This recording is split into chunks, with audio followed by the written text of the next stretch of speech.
But how do you cope with the difference of like proficiency or the accuracy of the ratings? Because obviously some of those ratings have to be like inaccurate because there are some objectivity. Yeah. Or what do So you? so it's a good question, and we talk a lot about this, but the way we deal with it is we do absolutely nothing. Every rating you see in Vivino is an average of the ratings that the wine has had. We always show how many ratings it's had, and like you say, some of them are a little bit too high, others are a little bit too low. But what comes out in the other end, we check a lot, and it's incredibly good. And it really, Yeah. in the cases where there is an expert that has done it, it aligns, it correlates really well with them.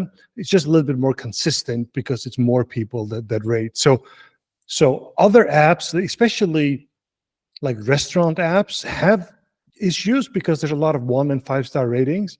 We Yeah. don't see that. Like when you go to a Hmm. restaurant, it turns out you get more mad at a waiter than you do at a bottle of wine. Mm. So we have incredible good distribution on the ratings. So not that we're especially smart, but it's just the way it is. People rate wine differently than they do restaurants. Ah, I see. Yeah, that makes sense. So there are less outliers in the Totally. ratings. Yeah. Interesting. And obviously, yeah, the law of the big numbers, probably the higher rating number wines are quite accurate. And it is also very smart. You mentioned that it says how many ratings Yes. Yeah. the wine has. So if you see a wine which is like very local, not very known, and you see that it has 3 ratings, then probably you shouldn't base. Then it is what it is, right?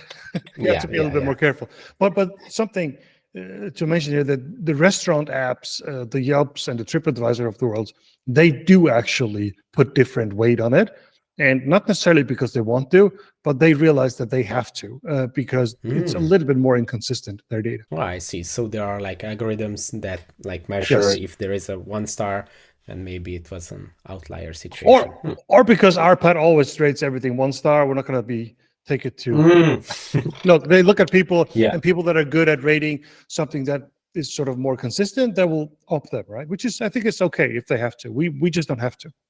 That's very interesting. I never thought about that, but makes sense completely. Thanks for watching this video. You can watch the full podcast episode by clicking here or watch another interesting video by clicking here. Let's continue the discussion in the comment section and see you in the next one.